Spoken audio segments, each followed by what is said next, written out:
Have you ever woken up in the middle of the night, wide awake for no reason at all, and then sat there in the dark, wondering why your body no longer seems to follow your rhythm? Or maybe you've noticed your legs feel a little less steady than they used to, or food just doesn't taste quite the same anymore, even your favorite meals. If so, you're not alone. And no, it's not just getting older. It's something deeper. Something most doctors don't tell you about. After 40 years of working inside the human brain as a neurosurgeon, I can tell you with certainty, turning 80 is not just about aging. It's about transformation. Somewhere around that 8th decade, your body flips a biological switch, quietly, invisibly. And suddenly it begins following an entirely new set of instructions your body has never used before. It doesn't matter if you've run marathons or eaten perfectly your whole life. This change is universal. It's not about decline. It's about adaptation. But here's the thing. Some of these changes are protective, and others can make life feel harder than it needs to be. That's exactly why this video matters. Because once you understand what's happening inside your own body, not just the surface symptoms, but the deeper transformations, you can take steps to stay strong, stay clear-minded, and keep living fully in this incredible phase of life. So let's talk, just you and me, about what really changes after 80. I'll share 5 biological transformations that science now confirms happen in every human being who crosses that age. Some will surprise you, some might sound familiar, and others may explain things you've quietly wondered about for years. But my hope is that after watching this, you'll feel more empowered, not more afraid, to care for your body and mind with purpose. So let me ask you this. Have you ever walked into a room and suddenly forgotten why you were there? Or started telling a story only to lose your train of thought halfway through? That can be frustrating, even a little scary. But here's the truth. Around the age of 80, your brain starts doing something fascinating. It begins to rewire itself. Now, I don't mean rewiring in a bad way, like a short circuit. I mean real, biological adaptation. You see, by the time we reach our 80s, we've lost nearly 20% of our brain's white matter. That's the highway system that helps connect your thoughts, your memories, your movements. So in response, your brain starts creating detours. New neural pathways begin forming to compensate for the ones that are fading. It's actually a remarkable survival strategy. Your brain isn't giving up, it's getting creative. It's rerouting signals, handing off tasks from one area to another. The problem is, these new pathways aren't always as efficient as the old ones. It's like driving through a city where half the roads are under construction. You still get where you're going. It just takes longer. And sometimes, you forget where you were going in the first place. But here's the beautiful part. The emotional part of your brain, what scientists call the limbic system, stays strong. That's why older adults often forget what they ate for lunch, but can remember the smell of their mother's kitchen from 1946. That's not dementia, that's prioritization. Your brain is choosing meaning over trivia. I remember talking to George, a retired engineer I met during a cognitive study. He chuckled and said, "I can't fix a toaster anymore, but I remember the day I met my wife like it just happened." And you know what? That memory lit up every scan we did. Strong, vivid, fully intact. Because even as your analytical mind slows down, your emotional memory holds fast. Your stories, your laughter, your connections, those stay with you. So if you forget a name or you pause mid-sentence, take a breath. Your brain isn't failing, it's adapting. And just like any new path, the more you walk it, the stronger it becomes. Every conversation, every puzzle, every shared memory helps those new pathways grow. Keep challenging your mind, not with pressure, but with curiosity. Now, while your brain is reorganizing, something else is quietly changing too. something that affects not just how you move, but how steady you feel on your feet. Your muscles are going through a transformation of their own. It's called sarcopenia, and it starts slowly. You won't notice it at first. Maybe you find yourself holding the handrail on the stairs more often, or your legs get tired faster after a walk. But make no mistake, it's happening. After 80, your body begins breaking down muscle tissue faster than it can rebuild it. And it's not because you're lazy or out of shape. It's because your hormones, the ones that help build muscle, like testosterone and growth hormone, have dropped. And your body starts prioritizing other systems: the heart, the brain, the lungs. Muscles, they become fuel. Think of it this way. It's like your body burning furniture to keep the lights on. It's doing what it has to do to survive, but at a cost. The less muscle you have, the harder it is to stay steady, to stand up from a chair, to catch yourself if you trip. And that's why falls become so dangerous at this age. It's not about clumsiness, it's chemistry. I met Harold, an 83-year-old former farmer who told me, "Doc, I'm not tired. I'm hollow." That struck me. He didn't feel weak. He felt empty. His muscles hadn't just shrunk. They'd been metabolized. And with that went not only his strength, but his sense of balance, his stamina, and even his mood. That's because your muscles aren't just for movement. They store amino acids that fuel your immune system and your brain. When they vanish, you become more prone to illness, slower to heal, and yes, more forgetful. The connection between muscle and mind is deeper than we ever realized. But there's good news here too. You can fight back, gently, gradually, but consistently. A walk after breakfast. Light stretching while you watch the news. A few extra bites of protein at lunch. Every small action tells your body, "Hey, I still need this strength." And the body listens. Even in your 80s and beyond, your muscles are capable of growth. Not like in your 30s, sure, but enough to keep you steady, safe, and strong. That brings me to another subtle but deeply impactful shift you may have noticed, one that often starts with a yawn long before dinner. If you've ever felt your days and nights flip upside down, you're not imagining it. In fact, what you're experiencing is something scientists now call a circadian rhythm flip. Think of it as your internal sleep clock losing its grip on time.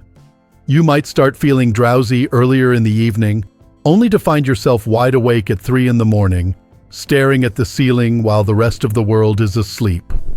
And then, come mid-morning, you're suddenly ready for a nap again. It's frustrating, isn't it? But there's a biological reason this happens. Deep in your brain is a tiny bundle of about 20,000 neurons, known as the suprachiasmatic nucleus. It sits just behind your eyes, and its job is to interpret light, sunlight, mostly, and use it to set your body's clock. When the sun rises, it tells your brain to wake up. When it sets, it signals the release of melatonin to help you wind down. That's how your body knows when to sleep, eat, rest, and repair. But after age 80, that internal clock begins to lose its sensitivity. Your eyes don't absorb light the way they used to. Your brain doesn't respond to those light cues as strongly. So the timing gets scrambled. You might fall asleep early, wake up too soon, or feel sleepy in the middle of the day without understanding why. It's not insomnia. It's your biology shifting into a new phase, one that doesn't match the 24-hour world outside your window. I remember Evelyn, a warm, funny 82-year-old who told me, "It feels like my days and nights have switched places." She wasn't exaggerating. Her sleep-wake cycle was completely out of sync, and it made her feel like she was constantly out of step with everyone else. The good news? With some gentle, consistent changes, her body found its rhythm again. A short walk in the morning sunlight, dimmed lights after dinner, eating meals at regular times. These little shifts helped reset her clock, And within a few weeks, she was sleeping more soundly and waking up with energy again. That's the thing about sleep at this age. It's no longer automatic. It has to be nurtured, protected, and respected. And when it's disrupted, the effects go far beyond fatigue. Poor sleep weakens your immune system, increases your risk for heart problems, and even affects your memory. During deep sleep, your brain actually cleans itself, washing away toxins linked to diseases like Alzheimer's. If you're not getting that deep sleep, your brain doesn't get to reset and refresh. It's like running a washing machine without water. It just doesn't do the job. But you have more control than you think. Turn off bright overhead lights in the evening. Avoid screens an hour before bed. Keep a calming bedtime routine. Maybe it's soft music, maybe a book, maybe just a quiet chat with someone you love. These signals, repeated each night, help your brain relearn when to rest. And if you wake up in the dark and can't fall back asleep, don't panic. Don't lie there stressing about the clock. That only makes it worse. Instead, sit up, sip some water, and do something calm and quiet for a little while, then try again. You're not broken, you're adapting, just like you've done your whole life. And speaking of adaptation, there's another change that sneaks up on many people in their 80s. One that affects something as simple as enjoying a meal. You sit down to eat, but the food doesn't taste quite right. It's not as flavorful, or maybe you find yourself adding more salt or sugar than you used to. At first, you might think it's the cooking, or maybe your appetite has just changed. But the real reason lies in your taste buds and your sense of smell.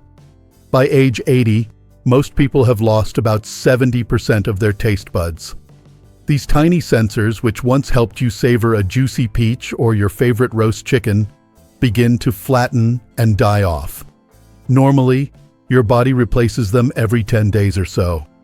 But in your later years, that process slows way down. On top of that, your saliva production drops, making it harder for flavor molecules to even reach the buds that are still working. So food begins to taste flat, dull, or just different. And it's not just about pleasure, it's about safety. Taste helps us detect when something's too salty, too sweet, or even spoiled. Without it, we tend to overcompensate. We pile on extra salt to wake up a dish. We add more sugar just to feel that sweetness again. It's not intentional, it's instinct. But that instinct can backfire. Studies have shown that older adults who lose their sense of taste are significantly more likely to develop high blood pressure or type 2 diabetes. Not because of the aging itself, but because of how we react to it at the dinner table. Betty was a retired chef I met through a senior cooking workshop. At 81, she told me she'd stopped enjoying food. "I can't taste my own recipes anymore," she said, her voice heavy. She had started salting everything, trying to recapture the flavor she remembered, but all it did was push her blood pressure up and take the joy out of eating. Once she understood what was really going on, we worked together on ways to bring back flavor without risk. Herbs, spices, textures, even mindful chewing. And with a few changes, she started smiling again at dinner. But it's not just taste. Your sense of smell, which actually accounts for around 80% of flavor, also declines sharply after 70 and even more after 80. That's why food seems bland. You're not really smelling it anymore. This isn't just sad. It can be dangerous. Older adults may miss the smell of smoke, gas leaks, or spoiled food, all because the nerves responsible for olfaction are no longer firing properly. And as flavor fades, so does appetite. You start skipping meals not because you're not hungry, but because food has lost its spark. That leads to undereating, nutritional deficiencies, and even unintentional weight loss. But again, you're not powerless. If food is starting to lose its magic for you, there are gentle ways to bring it back. Use a variety of colors and textures on your plate. Try citrus, vinegar, or garlic for a punch of flavor without extra salt or sugar. And don't forget hydration. A dry mouth can mute flavor more than you'd expect.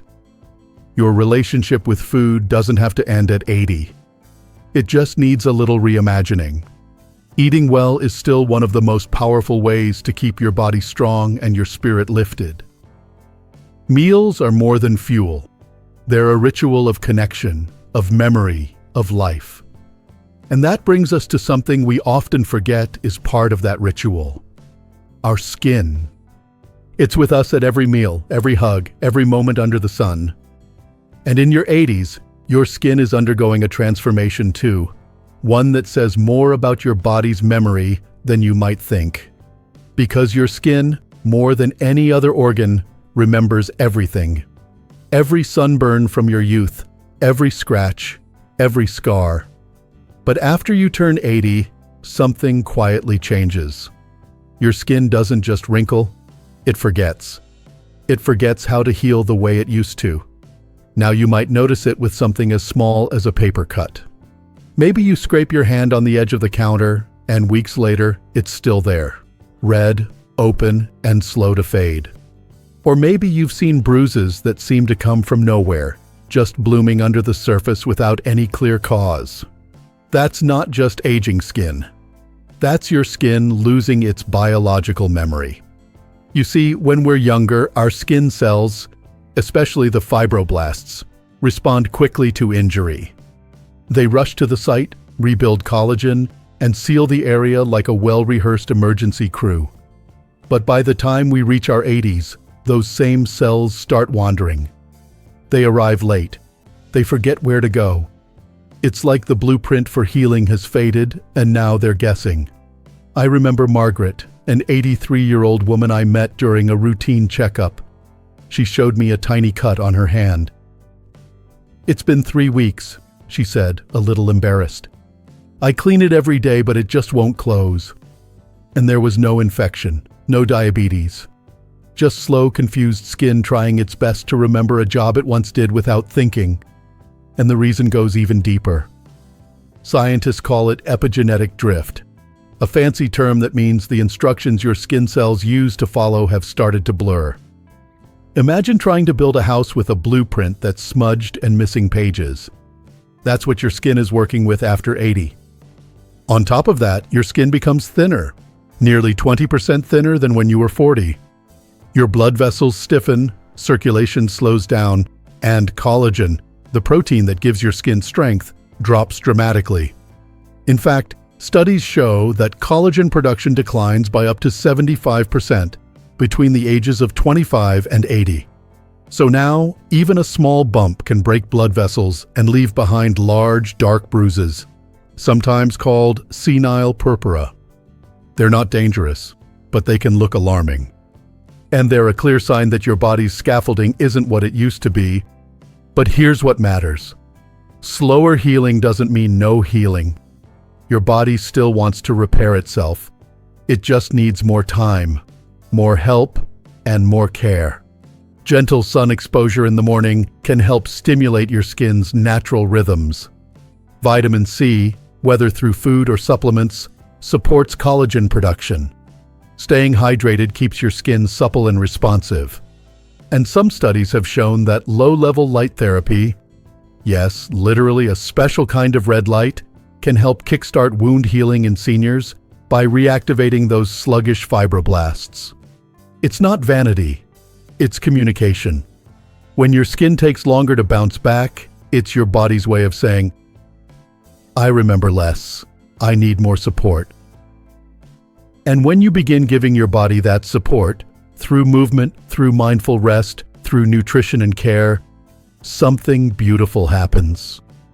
You stop fighting your age and start understanding it. You start working with your biology instead of against it. Because that's the truth, isn't it? Aging isn't just a slow fade, it's a reorganization. A quiet reshuffling of priorities inside every organ. Your body isn't breaking down. It's choosing survival over performance. It's adjusting the rules to keep you going in the best way it knows how. Now maybe you're hearing all this and thinking, well, what can I even do about it? And the answer is, more than you might believe. You can't stop the clock, no. But you can slow the impact. You can signal to your body, gently but clearly, that you're still engaged in life, still paying attention, still invested in your own care.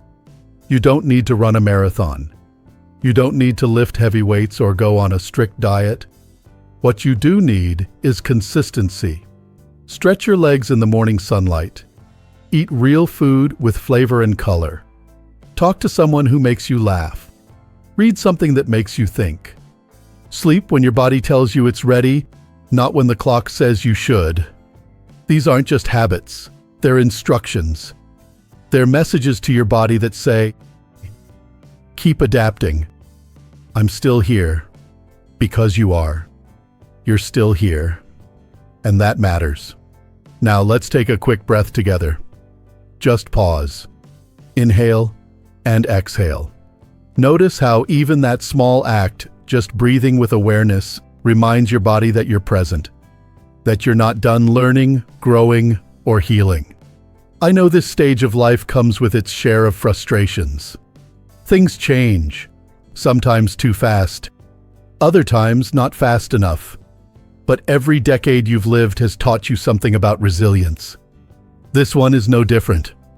The rules may have changed, but your strength hasn't disappeared. It's just taken on a new form. So the next time you forget a word mid-sentence, or wake up too early, or find a bruise you don't remember earning, remind yourself, this is not failure. This is biology in motion. This is your body, at 80 and beyond, still finding ways to protect you, even if it looks different than it used to. And if this video has helped you feel more seen, more informed, or even just a little more hopeful, I'd love to hear from you. Leave a comment below. Tell me, which of these 5 transformations have you noticed in yourself or someone you care about? Your stories matter here.